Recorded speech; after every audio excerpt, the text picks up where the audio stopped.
Welcome to the Rim Break Rodeo. We hope this video helps. You start by placing the Fritz box near the wall socket and your phone jack or optical network terminal. Plug in the power adapter, but don't switch on the modem or ONT yet, so the Fritz box negotiates line settings cleanly. Once done, connect the DSL or WAN cable to the correct port and insert a SIM if using LTE. This saves reconfiguration later. Make sure you have your admin password and ISP login handy, because you'll need them in the next step.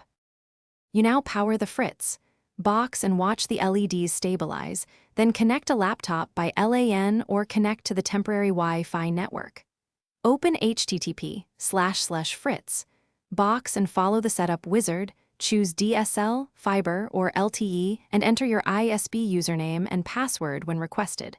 Once connected, you'll configure Wi-Fi SSIDs and a strong WPA2/WPA3 password so devices can join securely.